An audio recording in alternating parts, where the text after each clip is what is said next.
ibu-ibu semuanya, ibu, bapak. Hari ini kita ketemu lagi ya. Minggu lalu kita sudah ngobrol tentang misteri yang tidak terselami, misteri belas kasih Tuhan. Dan hari ini mau bicara tentang Yesus katakan ya, Yesus bilang bahwa aku bela sebagai kemuliaanku sendiri. Jadi Yesus mau membela seseorang atau membela ya siapa yang dia bela ya sebagai kemuliaannya sendiri. Nah, karena kita hari ini ada di dalam komunitas kasih Tuhan, terus tadi juga sudah sedikit ngobrol ya sama Leo, mungkin Bapak Ibu juga sudah dengar. Karena buat saya memang terus terang pelayanan khusus pelayanan ke penjara ini menjadi sesuatu yang baru ya, kalau buat saya yang baru. Nah, kalau bicara tentang pelayanan, kalau kita lihat dalam devosi kepada kerahiman ilahi, kita tahu ada 7 perbuatan belas kasih. 7 perbuatan belas kasih jasmani dan 7 perbuatan belas kasih rohani. Saya coba baca ya, pasti sudah banyak yang tahu juga, tapi saya coba mau ulang. Kalau jasmani, pertama kita kasih makan ke yang lapar. Kasih minum ke yang haus. Kasih tumpangan atau perlindungan kepada orang asing. Kasih pakaian ke yang telanjang. Kita kunjungan ke orang sakit. Kita juga menguburkan orang yang meninggal. Dan yang ketujuh, mengunjungi yang ada di penjara. Kalau bicara tentang perbuatan belas kasih jasmani, dari 7 poin tadi, mungkin sudah banyak juga ya yang Bapak Ibu lakukan dalam pelayanan. Tapi di sini kalau ditanya kunjungan ke penjara, kalau tanyanya ke saya ya, saya belum pernah kunjungan ke penjara kecuali 1 kali ke Sukamiskin di Bandung. Apakah bukan panggilan atau barangkali belum tahu pelayanannya kayak apa, tapi tadi Leo cerita menarik juga. Nanti ngobrol-ngobrol lagi sama Leo. Itu perbuatan belas kasih jasmani. Ada juga perbuatan belas kasih rohani yang diminta oleh Yesus ya. Kalau perbuatan belas kasih rohani,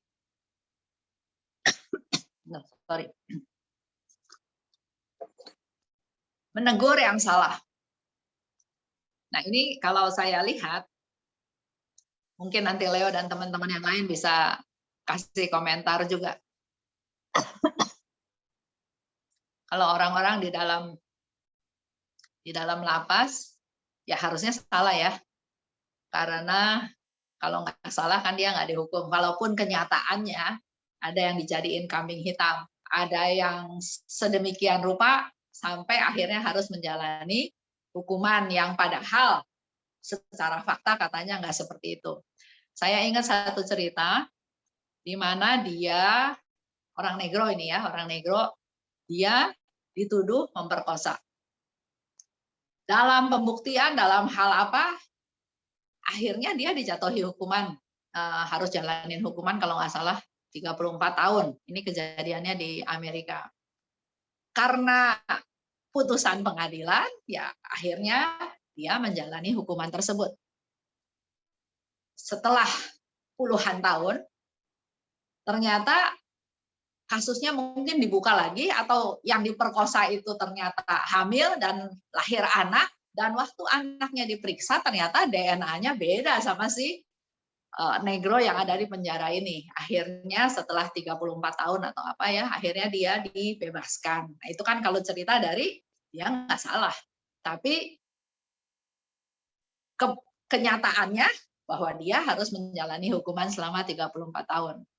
Tapi yang mau diceritakan di sini adalah selama dia di penjara, dia tidak putus asa, dia meng-create atau mengembangkan hobinya.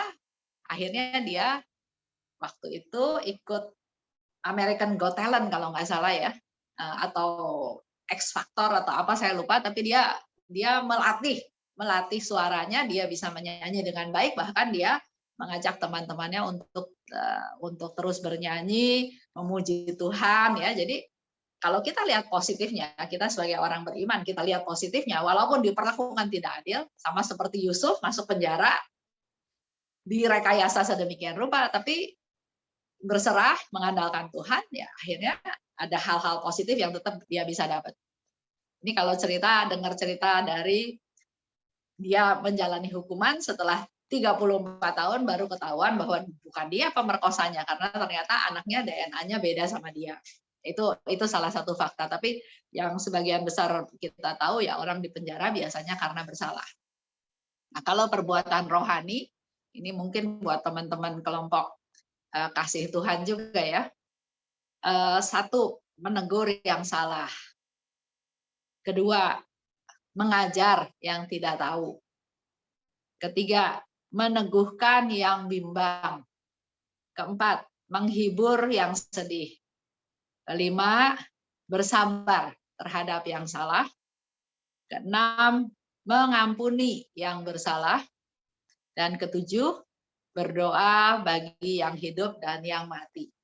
Nah, nanti mungkin Leo bisa cerita dari 7 perbuatan belas kasih rohani itu, mungkin juga sudah ada yang dilakukan atau mungkin 7-7-nya sudah dilakukan ya sama kelompok ini, saya nggak tahu. Tapi yang pasti kalau dari perbuatan jasmani tadi, mengunjungi mereka yang di penjara.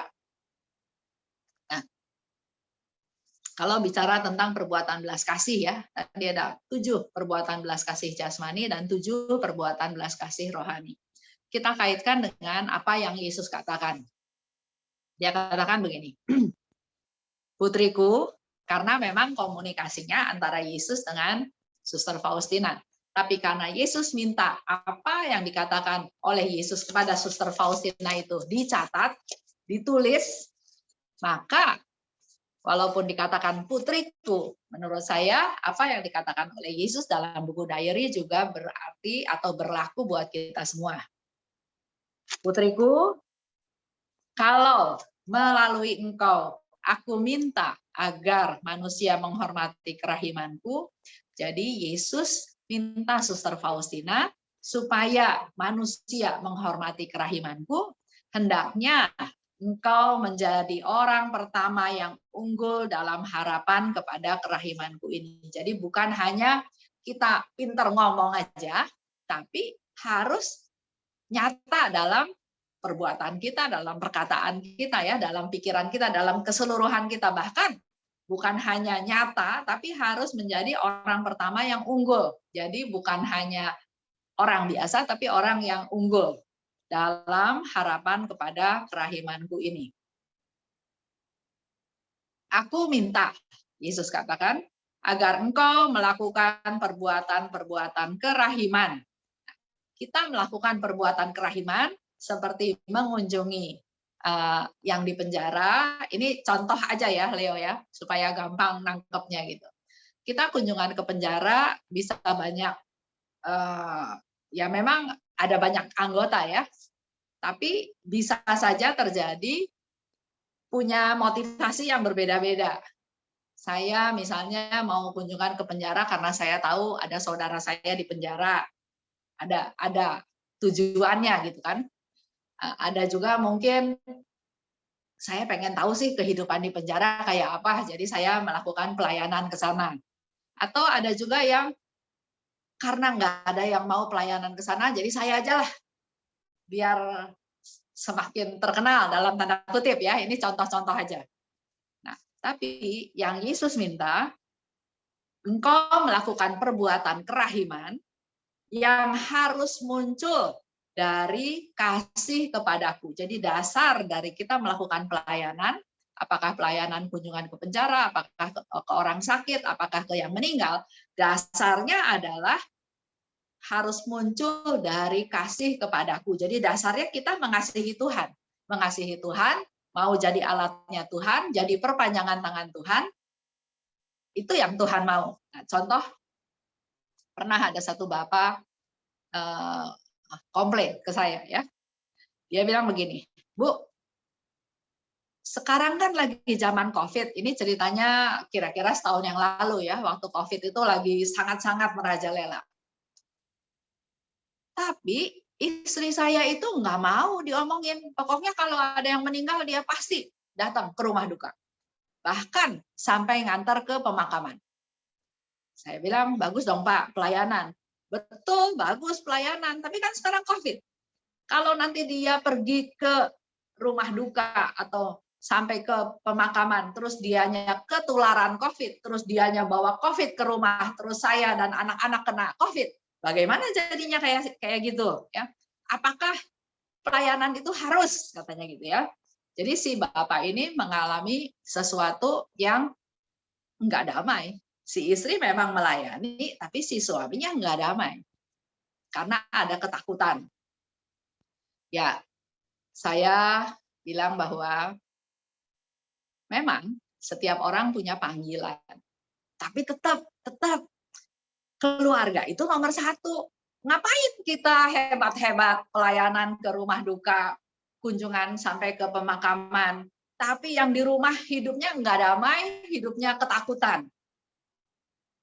Coba, saya mau tahu dulu, saya mau tanya dulu sama si ibu itu, kenapa Bu pelayanan seperti itu?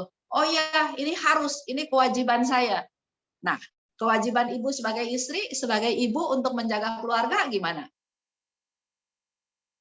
Jangan-jangan ibu melayani ke pemakaman atau ke rumah duka hanya untuk supaya,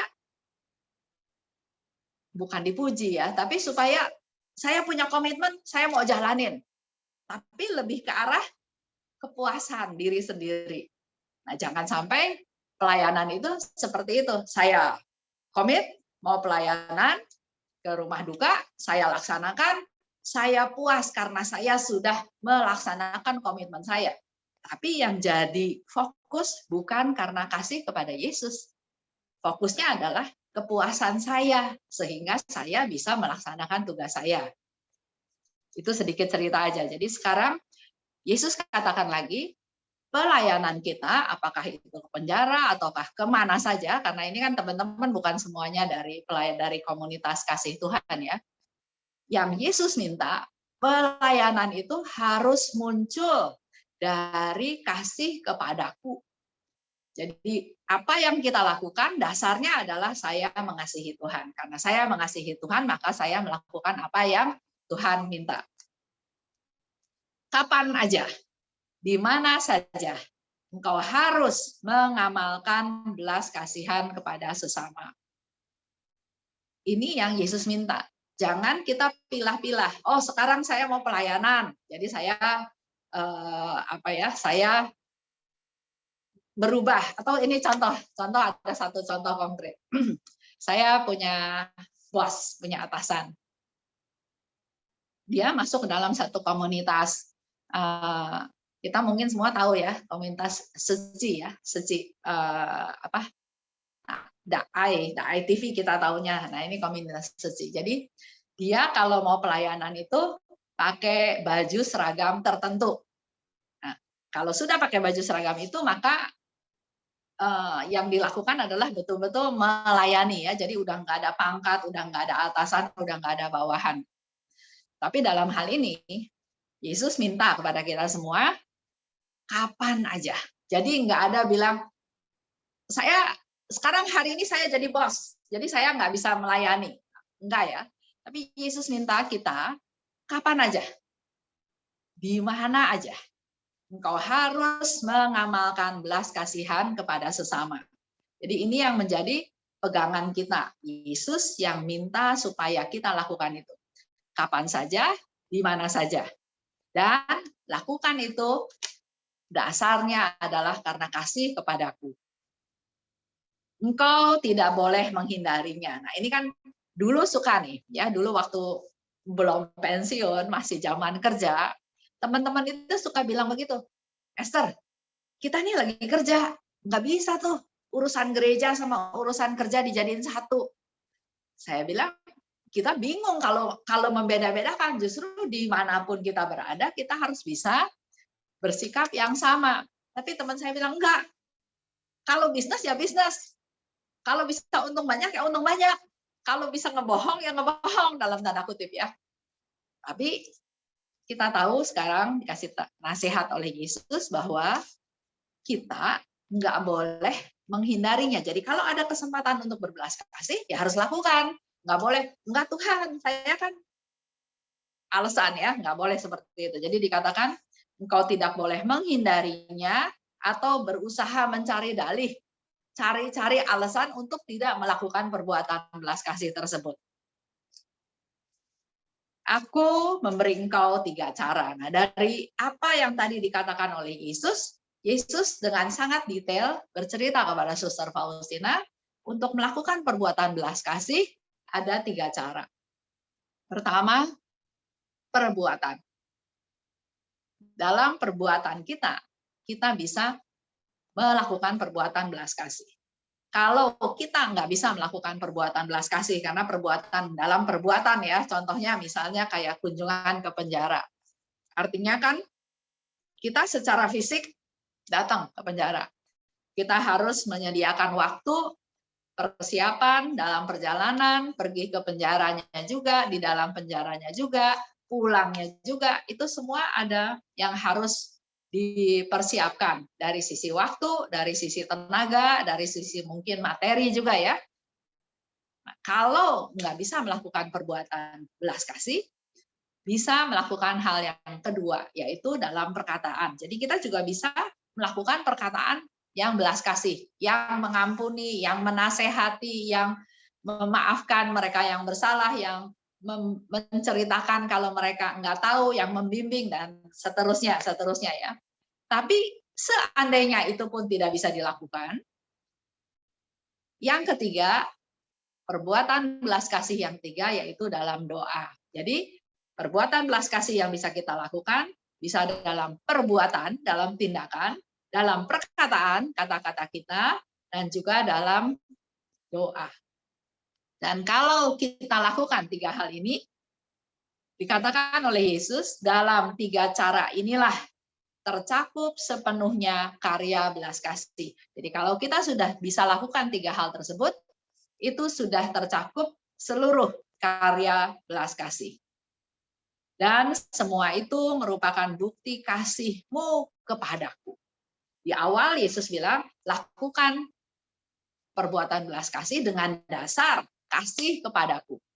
Tapi di berikutnya, alinea berikutnya, Yesus katakan kalau kamu melakukan 3 hal ini, itu sudah jadi bukti, nggak usah konfirmasi lagi, tapi Yesus katakan sendiri itu sudah jadi bukti. Bukti apa? Bukti kasih-Mu kepadaku, kata Yesus ya. Nah, saya mau cerita sedikit tentang tadi ya. Kita nanti sebentar. Saya lanjut dulu. Yesus katakan, semua itu merupakan bukti kasih-Mu kepadaku yang tidak dapat dibantah. Dengan sarana-sarana ini, suatu jiwa memuji dan menghormati kerahimanku. Jadi kalau dulu saya juga di PD, Leo, sebelum aktif di komunitas kerahiman ya, saya juga di PD. Secara rutin kan kita bernyanyi, kita memuji Tuhan, kita menyembah Tuhan ya, dengan berbahasa roh. Saya satu-satunya yang MC tapi nggak bisa bahasa roh. Mungkin selama PD itu cuma 1 kali bisa, udah itu udah nggak bisa lagi. Ya itu juga sama ya, kembali lagi itu kan rahmat dari Tuhan, berkat dari Tuhan ya.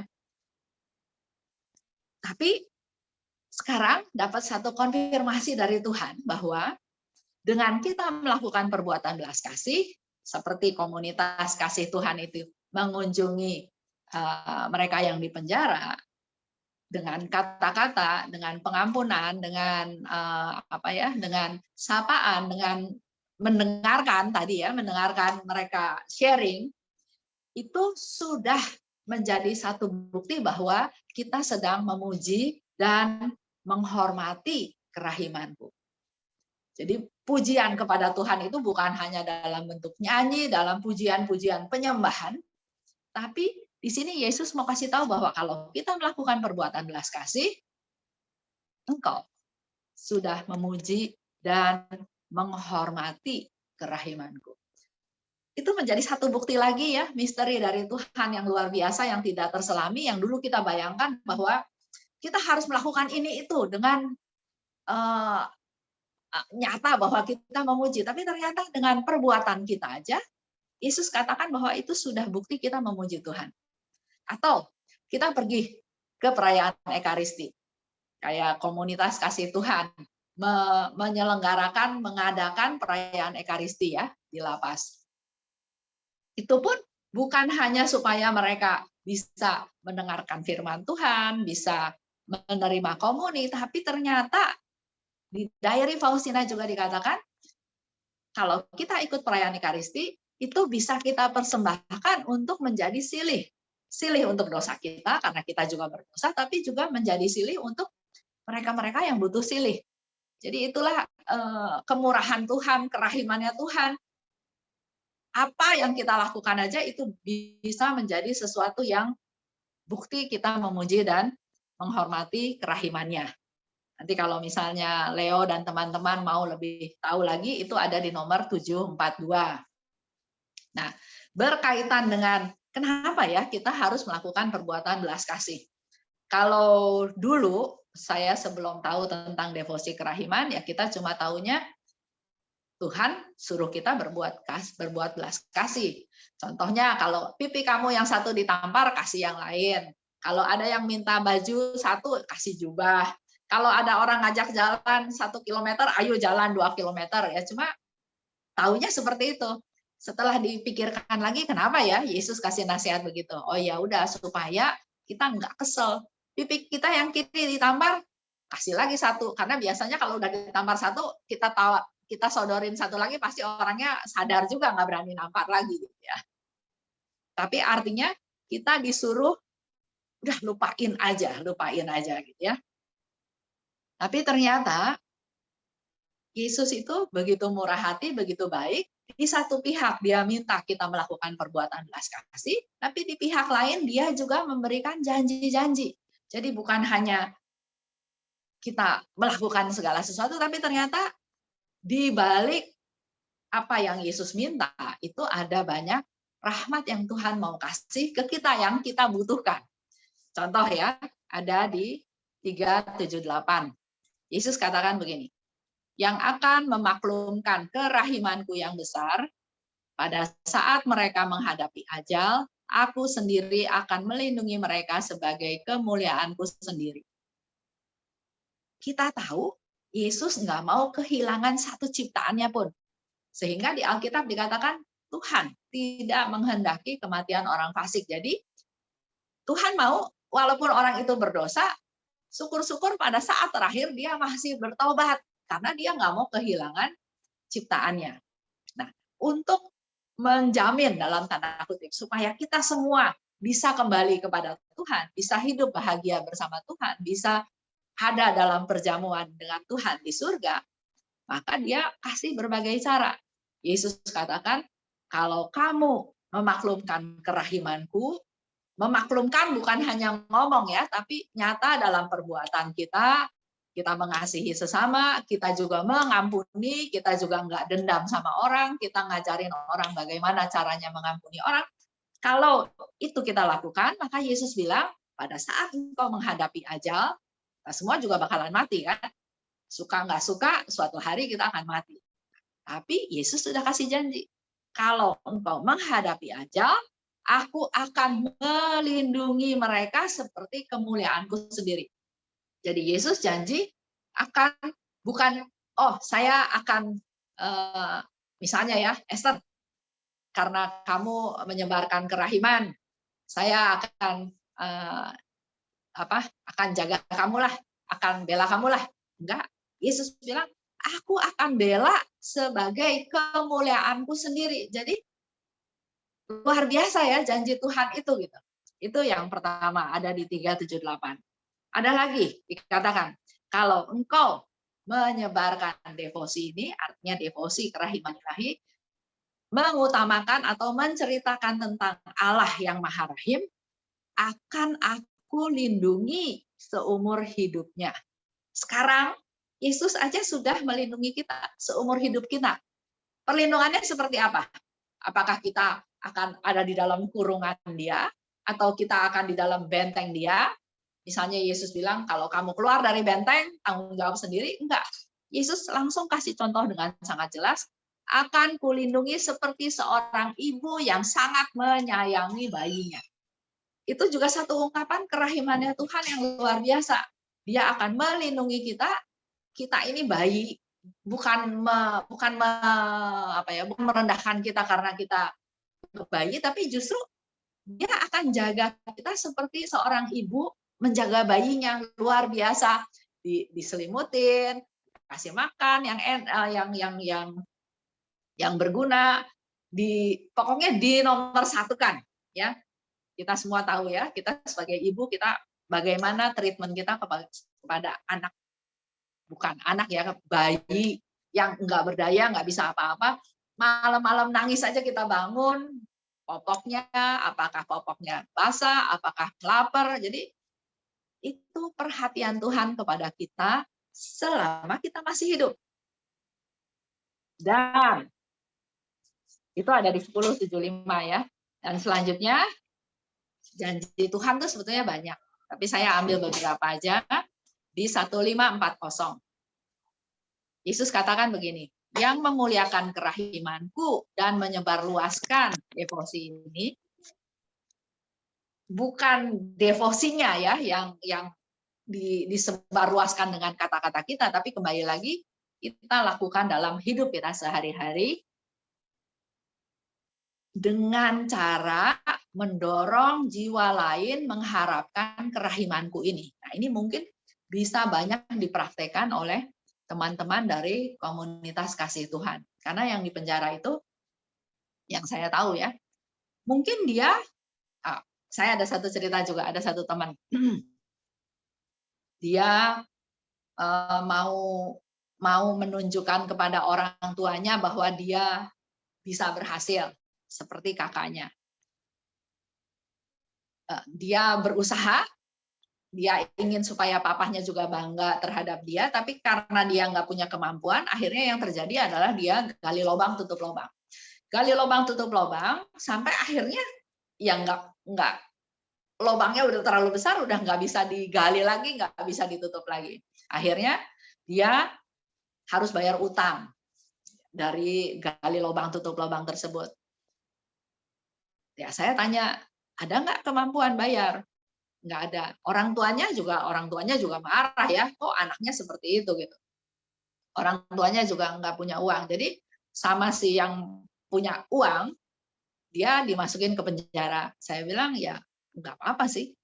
Daripada juga nggak bisa bayar utang, ya sudah dimasukin ke penjara. Tapi itu menjadi satu pembelajaran ya, satu pembelajaran. Itu ada keputusasaan yang luar biasa. Karena dengan masuk penjara, dia jadi dicerai sama istrinya. Anak-anaknya dibawa sama istrinya. Ya, jatuhlah ya, hidupnya berantakan jadinya. Nah, orang-orang seperti itu biasanya pengharapannya juga jadi hilang. Dia tadinya punya niat baik, mau bikin orang tuanya bangga, tapi karena sebanyak hal, dia malah jadi hancur-hancuran gitu ya. Rumah tangganya hancur, relasinya hancur, nama baiknya juga hancur. Gitu. Orang-orang seperti itu biasanya sudah tidak punya pengharapan. Ada lagi satu teman, dia, jadi saya banyak cerita teman yang masuk penjara ya. Ada lagi satu teman, dia orang baik-baik, tapi teman mainnya itu teman mainnya yang nggak baik-baik. Jadi dia udah punya istri, teman mainnya itu teman yang nggak baik-baik. Jadi kalau pergi ke night club, ya karena teman ya, jadi dia ikutlah sama temannya ke night club. Tapi dia menjaga diri, dia benar, dia nggak mau ikut-ikutan. Ya teman-temannya ya udahlah kacau balau gitu ya. Tapi dia berusaha untuk tetap menjadi suami yang baik. Tapi karena bergaul dengan orang-orang yang nggak baik, akhirnya keganggulah, kegoda dalam arti, alah lu cowok takut sama istri, bini lu kan nggak tahu, ini kan cuma buat iseng-iseng, ini kan cuma buat main-main. Jadi diledek-ledekin terus seperti itu, pas dianya hubungan sama istrinya pas lagi ada masalah, akhirnya tergoda. Tergoda, dia ketemu sama satu perempuan nggak benar lah ya, pelacur gitu. Dia pikir ya seperti teman-temannya ya sudah selesai. Taunya dia ketemu pelacur yang jahat yang morotin dia. Kamu harus kasih saya uang. Kalau nggak kasih saya uang, saya kasih tahu istri kamu. Jadi akhirnya dia keikat sama si perempuan itu sampai akhirnya jatuh bangkrut. Setelah bangkrut, perempuan ini dengan tenangnya kasih tahu ke istrinya bahwa kamu suami kamu nih nggak beres gitu kan. Nggak tahu gimana ceritanya, pokoknya akhirnya dia masuk penjara. Di penjara dia putus asa. Dia katanya pernah ngebelit kakinya pakai kabel listrik atau apa saya nggak tahu, mau disetrum, mau bunuh diri gitu ya. Itu juga satu ungkapan. Mungkin dia sangat menyesal, dia kok jadi rusak kayak gitu, akhirnya dia nggak punya pengharapan, udahlah jalan pintas bunuh diri aja gitu. Jadi hal-hal seperti ini yang pasti Tuhan juga nggak kehendaki.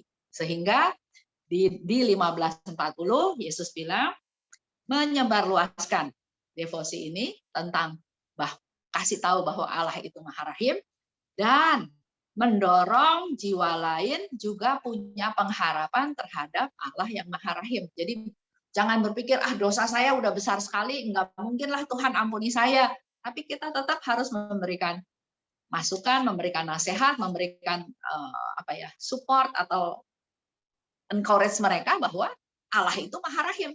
Enggak peduli sebesar apapun dosanya, asal kamu bertobat, asal kamu menyesal dan kamu tidak berbuat lagi, Tuhan tetap akan menerima dia. Bahkan kalau di devosi kerahiman kan dikatakan semakin besar dosanya orang itu, semakin dia berhak atas kerahiman.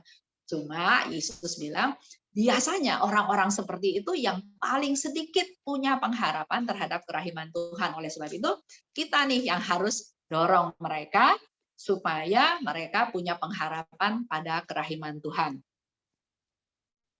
Nah, kalau kita melakukan hal tersebut, yang pasti komunitas kasih Tuhan ini sudah melakukannya, maka pada saat kita mati, kita udah nggak perlu ada ketakutan lagi. Orang yang mau mati itu seringnya mengalami ketakutan, mengalami sakratul maut seperti yang saya minggu lalu bilang ya. Yesus pun mengalami sakratul maut. Jadi orang yang mau mati itu pasti mengalami suatu ketakutan. Tapi di sini Yesus janji orang yang mau mati itu tidak akan mengalami ketakutan. Karena pernah juga kan dengar cerita dari Suster Faustina atau pernah ada juga yang cerita sama saya bahwa memang pada saat kita dalam keadaan sekarat, di sekeliling kita itu ada banyak bayangan hitam lagi nunggu. Begitu roh kita lepas, mungkin dia ambil. Itu diceritakan oleh seorang ibu waktu anaknya mengalami sakit keras di Rumah Sakit Boromius di Bandung. Tapi kalau kita baca diary Faustina, Faustina pun melihat waktu dia diminta oleh Yesus untuk berdoa koronka, dia juga melihat bahwa di sekitar orang yang sedang menghadapi ajal itu ada banyak bayangan hitam yang lagi nunggu gitu ya. Itu yang diceritakan. Dan saya pernah dengar juga satu cerita dari teman yang peka. Waktu itu ada di rumah duka, petinya belum ditutup. Teman saya bilang, Cik Esther, ayo kita doa koronka. Saya bilang, kan tadi sudah doa koronka, ayo doa lagi. Kenapa? Enggak, saya lagi lihat tuh, kayaknya rohnya tuh lagi ditarik-tarik antara yang putih sama yang hitam. Saya sih nggak lihat ya. Ya mau percaya mau enggak, ya diajak doa ya sudah, doa lagi ya. Ini dikatakan tidak akan mengalami ketakutan pada saat kematiannya. Itu janjinya Tuhan dan kerahimanku akan melindungi mereka dalam menghadapi pertempuran akhir. Jadi memang saat sekarat, saat menjelang ajal itu, Yesus sendiri menyebutkan itu saat pertempuran akhir. Itu beberapa janji yang Yesus berikan berkaitan dengan kalau kita melakukan perbuatan belas kasih yang Yesus minta ya, dalam perkataan, dalam doa, dalam tindakan. Oh ya, saya mau kasih tahu, bukan satu dua orang lah ya, ada beberapa orang yang suka kasih kasih alasan seperti ini. Saya sibuk, di rumah saya banyak kerjaan, anak-anak saya masih kecil-kecil, saya harus dampingi anak saya, di rumah saya ada mertua yang harus saya jaga, banyak 1001 alasan yang menyebabkan dia bilang dia nggak bisa melakukan pelayanan. Tapi Yesus katakan juga ya, saya lupa nomornya, nggak ada satu orang pun yang nggak bisa melakukan perbuatan belas kasih. Karena tadi dikatakan kan, kalau bisa perbuatan. Kalau perbuatan nggak bisa, misalnya Leo, ayo Bu Esther, kita ke penjara di Cipinang, apa di Nusa Kambangan, itu kan harus berhari-hari yang saya siapin waktunya. Nggak bisa Leo. Oke, kalau nggak bisa, dengan kata-kata, per telepon. Nggak bisa Leo, saya nggak punya HP, jadi saya nggak bisa bicara per telepon. Nah, Leo bilang lagi, bisa satu lagi Bu Esther, doa. Dan Yesus katakan, dengan berdoa, kita nggak ada alasan nggak bisa melakukan perbuatan belas kasih. Tinggal merem, kita doakan orang itu sudah melakukan satu perbuatan belas kasih. Jadi dalam hal ini, tidak ada satu orang pun yang bilang tidak bisa melakukan perbuatan belas kasih. Dan apa yang Yesus minta, itu sesuatu yang memang kita pasti mampu melakukannya.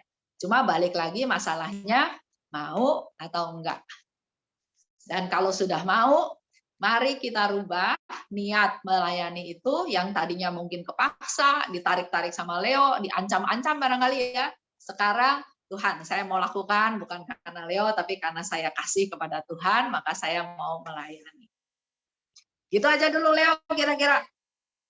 Siapa tahu ada pertanyaan. Oke, Bu Esther. Secara tidak langsung Roh Kudus memberikan pemahaman, banyak cerita tentang yang di penjara gitu ya Bu Esther ya. Bapak Ibu, saudara-saudara terkasih, tadi Bu Esther sudah menyampaikan begitu kerahiman Allah tuh nggak cuma dengan perbuatan, tapi dengan perkataan juga bisa kita melakukan perbuatan kasih itu ya, dan menunjukkan kasih kita kepada Tuhan. Nah, silakan. Saya berikan kesempatan untuk Bapak Ibu yang mau bertanya mungkin. Silakan open mic dan open kameranya ya. Saya persilakan. Ada?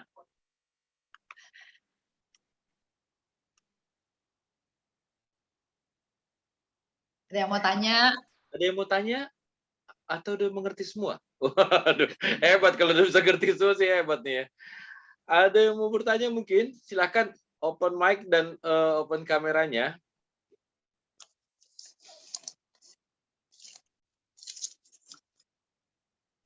Jadi intinya ya bahwa kita dalam hidup ini, kalau kita lihat apa yang Yesus katakan, pertama, Yesus memang menghendaki kita jangan hanya fokus untuk diri sendiri aja, tapi harus bisa memberi, harus bisa berbagi, harus bisa melayani. Dan nggak ada alasan, nggak ada waktu, nggak bisa. Karena dengan berdoa pun itu sudah merupakan perbuatan belas kasih, kalau itu diungkapkan demi kasih kita kepada Tuhan.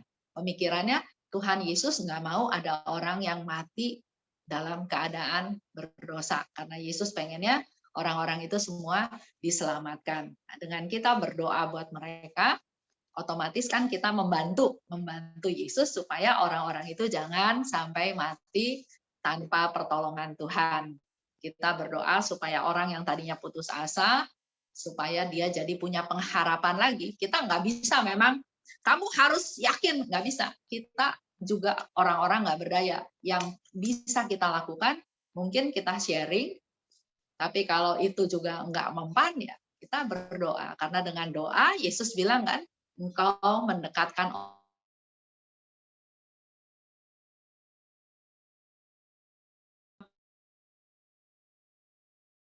ya buat Leo misalnya. Tuhan, saya berdoa buat Leo. Ini loh Tuhan, Leo.